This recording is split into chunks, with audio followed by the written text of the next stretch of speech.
L'histoire commence avec une jeune demoiselle nommée Melfiera, savourant tranquillement son sandwich dans un parc paisible.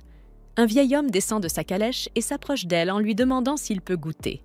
Elle accepte avec un sourire et lui présente une boîte de pique-nique remplie de mets appétissants.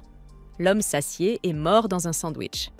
Dès la première bouchée, ses yeux s'illuminent de bonheur et il s'exclame devant la finesse de la viande, curieux de savoir de quel animal elle provient. Melfiera lui révèle calmement qu'il s'agit d'une bête obscure appelée Bacorn. Horrifié, le vieillard recrache sa bouchée avec dégoût. Il s'étonne qu'une jeune dame aussi délicate puisse se nourrir de créatures aussi venimeuses. Puis, brusquement, il se souvient d'une certaine personne. Pendant qu'il l'observe plus attentivement, Melfiera, elle, se réjouit qu'il ait tout de même apprécié son sandwich. Elle est convaincue que n'importe quel monstre peut être transformé en un plat savoureux, pour peu que l'on maîtrise la préparation.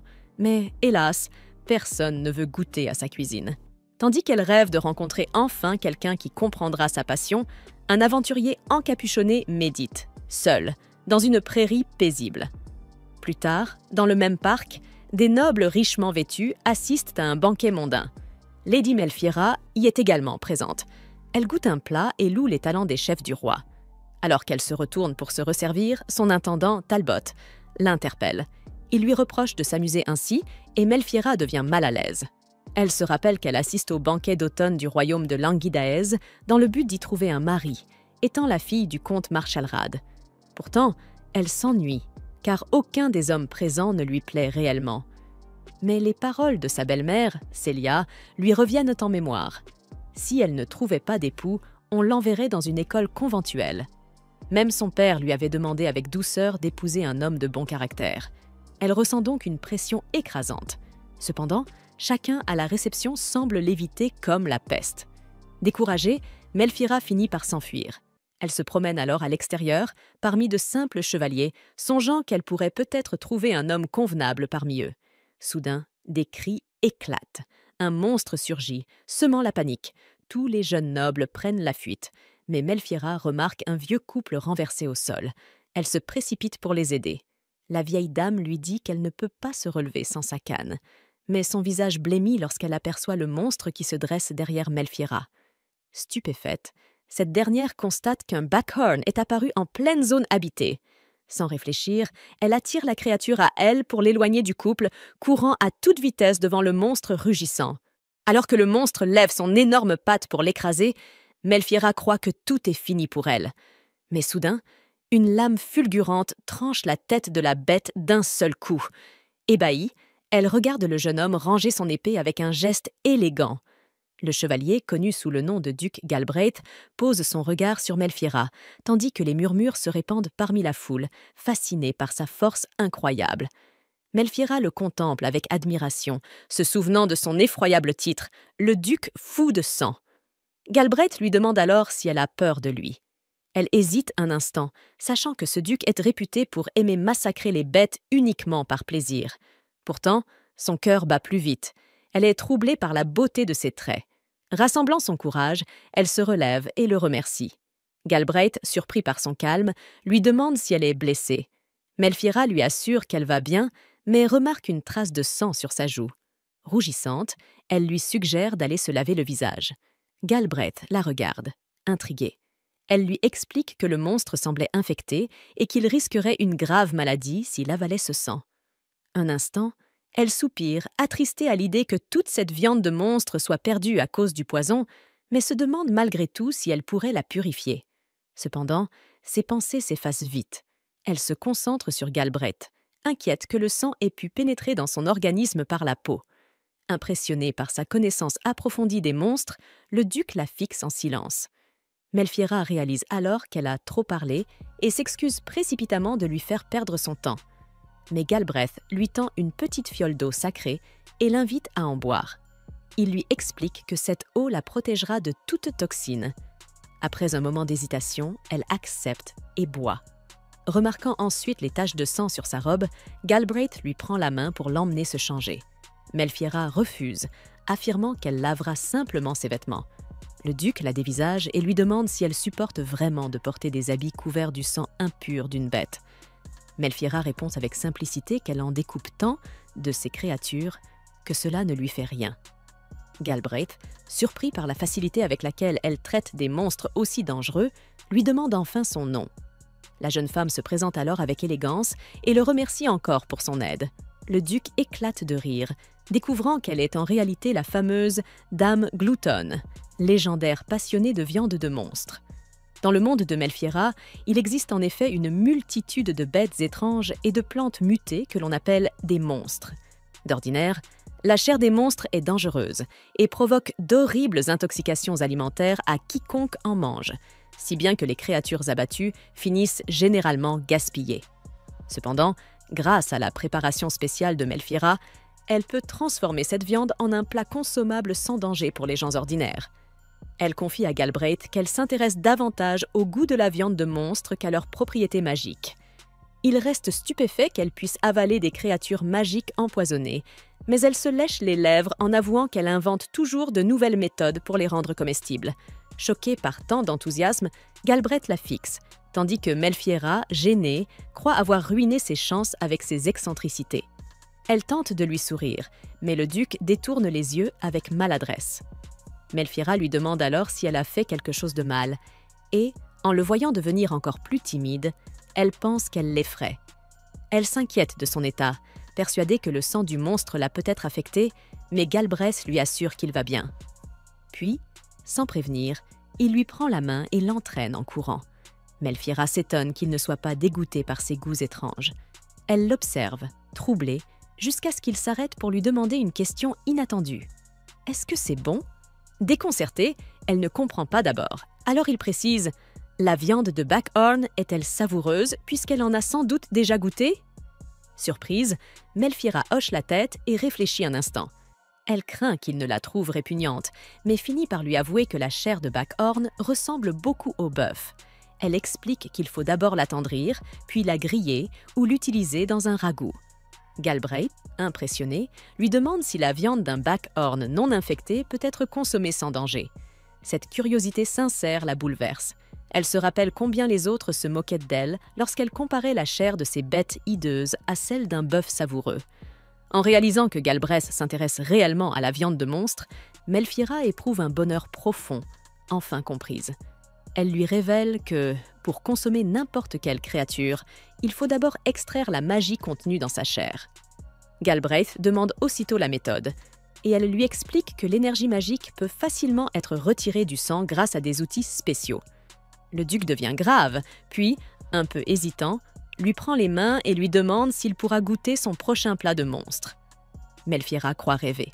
Elle respire profondément, se calme et lui demande s'il a l'estomac fragile.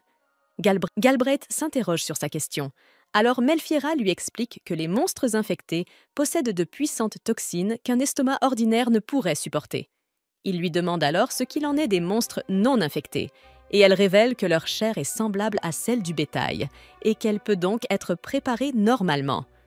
Galbraith, ravi à l'idée de goûter à une cuisine exotique à base de monstres, adresse un sourire éclatant à Melfiera. Celle-ci, troublée par son charme, se sent heureuse d'avoir enfin trouvé un compagnon partageant sa passion pour la gastronomie. Galbraith l'emmène alors jusqu'à son camp et la conduit vers sa tente. C'est là que son majordome, nommé Chaos, s'avance vers eux. Galbraith présente Melfiera à Chaos et lui ordonne d'aller chercher des vêtements propres pour elle. Le majordome s'incline et s'éloigne pour exécuter la tâche, tandis que Melfiera pénètre dans la tente de Galbraith. Celui-ci verse de l'eau dans une cuve et lui propose de se laver le temps que Chaos revienne. Melfiera refuse d'abuser de sa générosité, mais Galbraith insiste avec fermeté. Alors qu'elle affirme ne pas avoir tant de sang à nettoyer, Galbraith commence à se changer sans la moindre pudeur.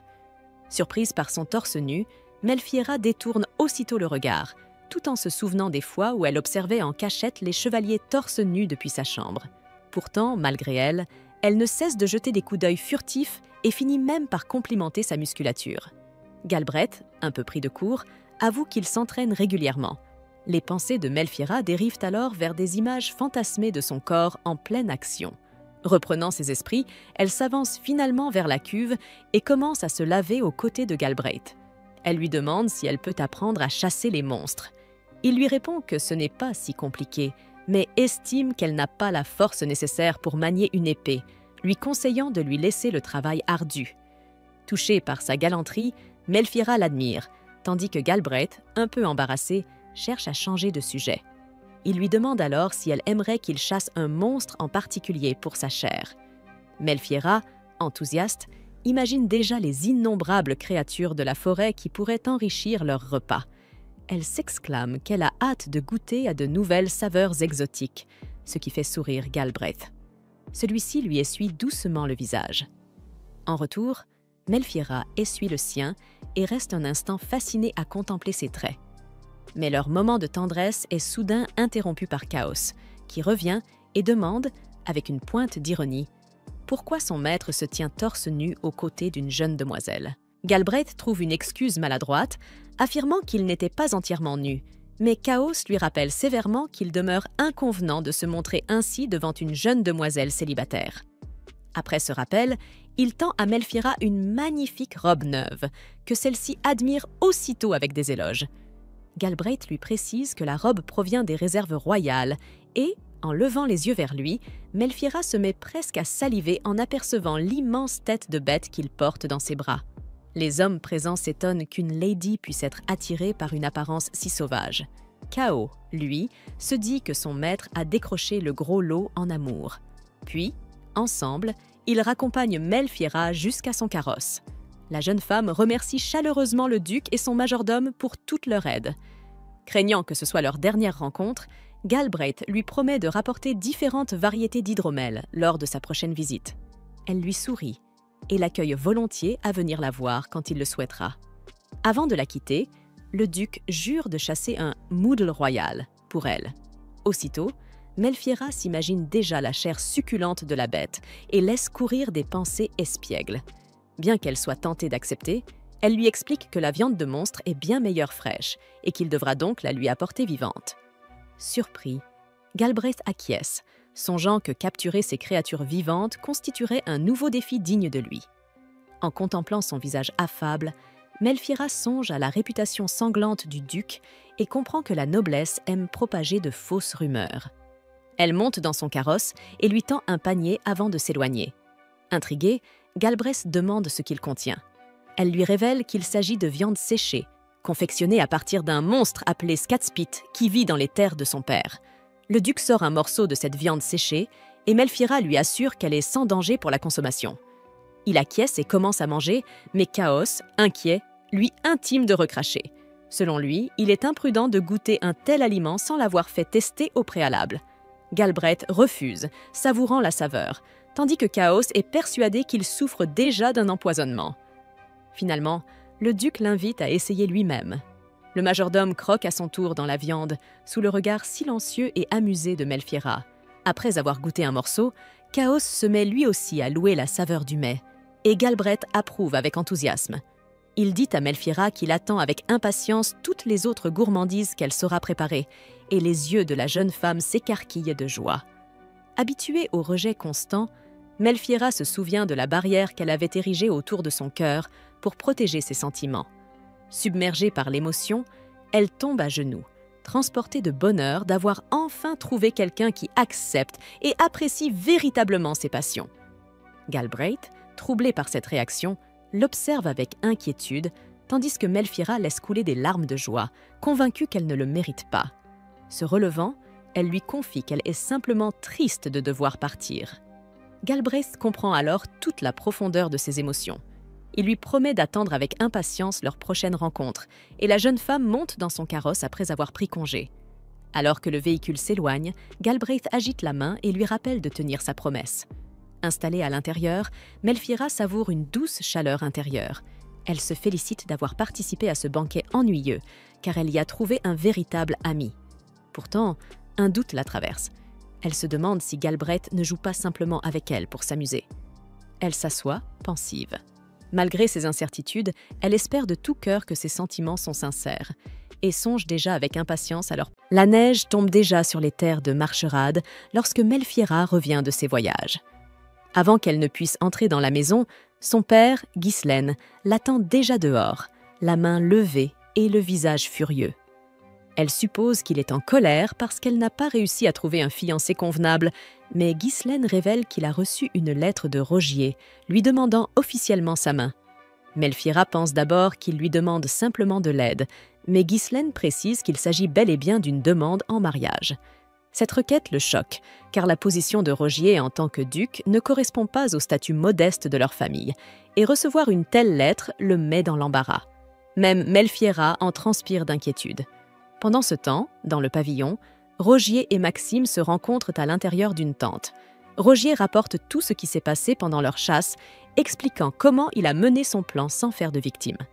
Maxime est satisfait du résultat, mais il remarque le ton formel de Rogier et le lui fait remarquer. Alors que Maxime s'adresse à lui de manière familière, Rogier garde une certaine distance. Autrefois, il l'appelait « frère Maxime », mais il évite délibérément de le faire désormais. Bien que Maxime et Rogier soient frères de sang, tout a changé il y a 17 ans, lorsque Maxime a été nommé prince héritier et que Rogier a été adopté par les Galbraith. Depuis, une ligne invisible les sépare. Avec l'entêtement de Rogier, Maxime n'a d'autre choix que de se plier à sa manière formelle. Puis, il remarque soudain le panier que Rogier tient à la main. Rogier essaie de le cacher, mais Maxime insiste pour savoir ce qu'il contient. À la surprise générale, Maxime semble être au courant de la relation entre Rogier et Melfiera, et le fait d'en parler prend Rogier au dépourvu. Profitant de la distraction, Maxime attrape un morceau de viande séchée dans le panier. Rogier tente de l'en empêcher, mais Maxime mord rapidement dedans. Impressionné par le goût, Maxime demande de quelle viande il s'agit. Et Rogier admet que c'est de la viande séchée de Scatspit, un monstre épineux, ce qui intrigue encore plus Maxime, qui suppose que Melfiera la lui a préparée. En entendant son frère parler de Melfiera avec autant d'affection, Maxime lui demande ce qu'il compte faire ensuite, sachant qu'il n'est pas du genre à s'intéresser à quelqu'un aussi vite. Rogier, cependant, balaie ses paroles d'un revers de main, disant qu'il restera en attente avant de retourner auprès de ses hommes, ignorant la tentative de Maxime de le retenir. Rogier est frustré par les paroles de son frère, mais il ne peut nier que Maxime a raison. Après tout, il ne parle presque jamais de cette manière à qui que ce soit. L'image de Melfiera reste gravée dans son esprit, et il a encore du mal à croire qu'on la surnomme vraiment la vorace infâme. Il se souvient de la façon dont elle avait courageusement protégé un couple âgé lors du banquet. Au fond de lui, il sait qu'elle a réussi à le captiver entièrement. Bientôt, Chaos et plusieurs hommes s'approchent de Rogier pour lui rapporter que l'habitat du Bacorne est désormais sous contrôle. Satisfait de la nouvelle, Rogier transmet aussi les ordres de Maxime, mais Chaos semble bien plus curieux de savoir si Melfiera assistera à leur futur banquet. Rogier remarque son ton moqueur et soupçonne immédiatement Chaos d'avoir parlé de Melfiera à Maxime, bien que celui-ci le nie aussitôt. Resté seul, Rogier laisse son esprit vagabonder de nouveau vers Melfiera. Il se rappelle qu'au début, elle ne le croyait pas. Les larmes dans ses yeux révélaient à quel point elle est habituée à être repoussée. À cet instant, il fait une promesse. Il ne la laissera plus jamais arborer une telle expression. Pendant ce temps, chez elle, Melfiera n'arrive toujours pas à croire qu'ils aient reçu une lettre de Rogier. Sa domestique l'informe qu'elle est arrivée il y a 7 jours, apportée par un messager monté sur un aigle flamboyant orné d'un joyau somptueux portant l'emblème des Galbraith. En entendant cela, Melfiera regrette de ne pas avoir vu l'oiseau magnifique de ses propres yeux, et même son père admet la beauté de ses plumes avant de ramener la conversation sur la demande en mariage. Ghislaine veut savoir exactement ce qui s'est passé entre elle et le duc lors du banquet.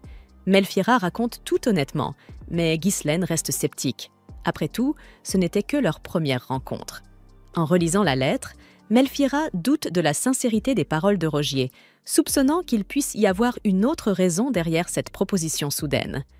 Ghislaine partage ses doutes et décide de rédiger une réponse pendant qu'il cherche un motif convenable pour refuser poliment. Ce soir-là, Melfiera vient tout juste de terminer son bain lorsqu'elle remarque la lettre posée sur sa table. Elle la relit, admirant le nom du duc, mais ses pensées reviennent vite aux paroles de son père. Ce n'était que leur première rencontre et peut-être que leur enthousiasme commun pour la viande de monstre les avait simplement emportés. Puis une idée lui traverse l'esprit. Rogier n'a probablement personne avec qui partager sa fascination pour les monstres, personne à qui en parler. Puisque Melfiera aime en manger, Elle peut facilement imaginer le lien qu'il a pu ressentir entre eux. Soudain, la lettre qu'elle tient dans sa main commence à briller. Elle évoque leur rencontre au banquet et mentionne que ses subordonnés ont goûté à la viande séchée qu'elle avait préparée. Mais dans la dernière ligne, il écrit qu'il viendra lui rendre visite le 18 du mois de Sirius. Melfiera et Ghislaine échangent des regards confus en lisant cela, réalisant que la date en question est déjà demain. De retour dans sa chambre, Melfiera se sent troublée, bien qu'elle doute encore des véritables intentions de Rogier. Mais puisque leur rencontre est prévue pour demain, il n'y a pas lieu de trop s'inquiéter. Cherchant du réconfort, elle serre dans ses bras le cadre photo d'elle et de sa mère lorsqu'elle était enfant.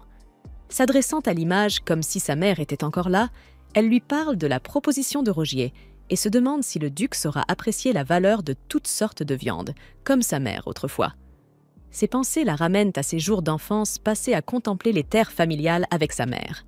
Le sol y était froid et stérile, et sa mère lui avait demandé de l'aider. C'est à ce moment-là que Melfiera hérita des recherches de sa mère. Même si le monde refuse encore de les reconnaître, elle poursuit inlassablement son travail, espérant qu'un jour il sera enfin compris.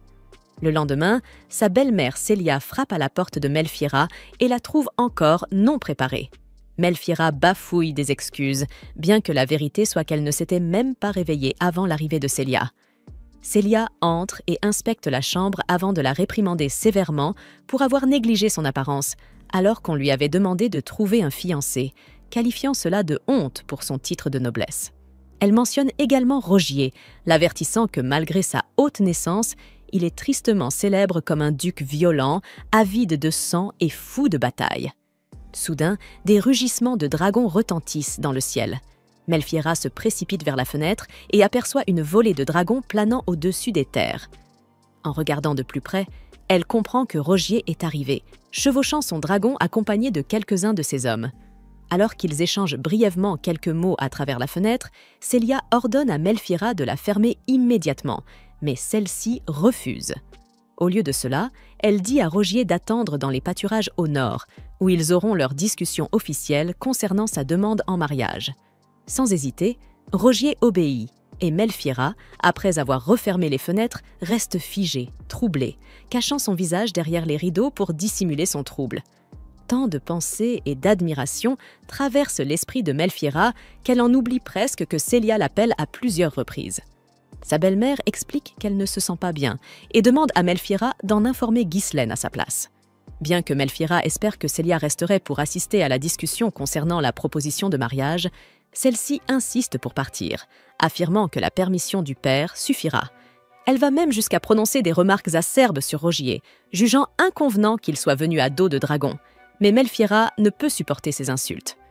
Avant que Célia ne parte, Melfiera déclare avec audace qu'elle acceptera la proposition du duc, laissant sa belle-mère quitter la pièce furieuse. Plus tard, dans les pâturages, Melfiera rencontre enfin Rogier, et ils échangent quelques mots, bien qu'elle ne puisse s'empêcher d'être consciente de son apparence. Cao arrive également peu après, s'excusant pour la confusion précédente et la visite soudaine, expliquant que Rogier ne pouvait plus attendre sa réponse. Alors que tous trois continuent à discuter, Rogier devient soudain sérieux et avoue qu'il est curieux d'une chose. Sur ces mots, il saisit doucement les cheveux de Melfiera et les observe attentivement, se demandant pourquoi ils sont aussi doux et soyeux, tandis que Melfiera pense simplement qu'ils sont en désordre. Ils décident ensuite d'aller voir le cadeau que Rogier lui a apporté.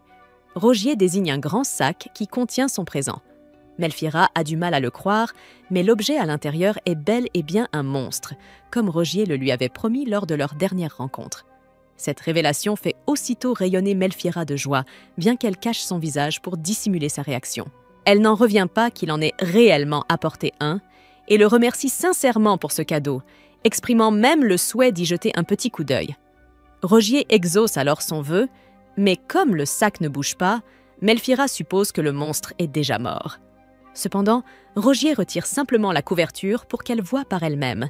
C'est un moodle royal, doté de cornes acérées et d'une fourrure majestueuse. Mais ce n'est pas un moodle ordinaire. C'est un moodle doré, ce qui signifie qu'une fois consommé, il sera également d'une grande utilité. Les moodles sont habituellement des monstres blancs aux cornes élégantes, et leurs peaux sont très recherchées. Les Moodle dorés, en particulier, sont réputés pour la confection de vêtements luxueux, bien que leur viande soit souvent gaspillée ensuite. Celui que Rogier lui présente a été engraissé pour l'hiver, et comme il s'agit d'un herbivore, Melfiera pense que sa viande aura un goût bien meilleur que celui de n'importe quel autre monstre.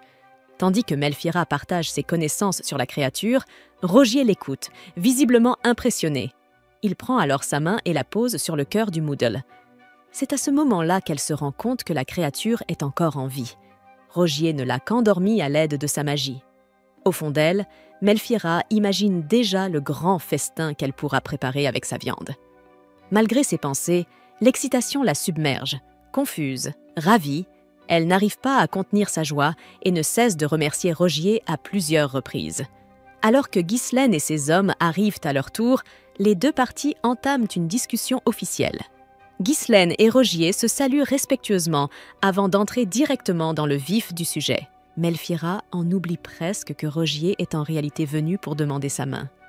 Alors que la conversation se poursuit, Melfiera demande à son père la permission d'autoriser les dragons à chasser dans les montagnes, mais il suppose à tort que le Moodle leur est destiné comme nourriture. Sans qu'il le sache, il est en réalité destiné à sa fille. Ghislaine est surpris d'apprendre que le duc connaît déjà le goût particulier de Melfiera pour les monstres. Mais Melfiera précise que Rogier souhaite même goûter à sa cuisine. Elle ajoute qu'elle aimerait ouvrir un centre de recherche pour lui. Ghislaine hésite un instant, incertain au début, mais Rogier prend soudain la parole. Il explique qu'il comprend les habitudes de Melfiera et qu'il est parfaitement au courant de sa réputation. Réalisant que Rogier s'intéresse sincèrement à sa fille, Ghislaine est touchée. Mais Rogier enchaîne rapidement, expliquant qu'ils doivent s'occuper du Moodle avant qu'il ne se réveille. Ce n'est qu'à ce moment-là que Ghislaine comprend que la créature est toujours en vie. Il s'en approche pour l'inspecter et Ghislaine admet qu'il s'agit d'un cadeau à la fois précieux et dangereux. C'est Rogier qui demande à Melfiera de le cuisiner pour lui. Il veut la voir le préparer. Ghislaine remarque à quel point Rogier semble apprécier la passion singulière de sa fille et accède à sa requête, autorisant ses dragons à se sentir comme chez eux et ordonnant à Melfiera d'accompagner Rogier jusqu'au centre de recherche. Il monte sur les dragons pour s'y rendre, et comme c'est la première fois pour Melfiera, elle est ravie par l'expérience. Rogier la taquine en lui disant de ne pas manger ses dragons, et Melfiera se défend avec sérieux. Bientôt, le centre de recherche apparaît au loin, et Melfiera ordonne à Rogier de descendre. Sa voix, cependant, trahit une légère nervosité. C'est la première fois qu'elle montre à quelqu'un comment elle prépare la viande de monstre, et cet endroit est l'ancien centre de recherche de sa défunte mère. À mesure qu'ils approchent, Melfiera réfléchit à sa situation. Si le duc l'accepte vraiment telle qu'elle est, son père en sera sans doute soulagé. Déterminée, elle décide de tout montrer à Rogier, et, ce faisant, de lui révéler la véritable raison derrière son goût inhabituel pour les monstres. Cette pensée silencieuse persiste dans son esprit. Comment Rogier réagira-t-il lorsqu'il découvrira enfin la vérité ?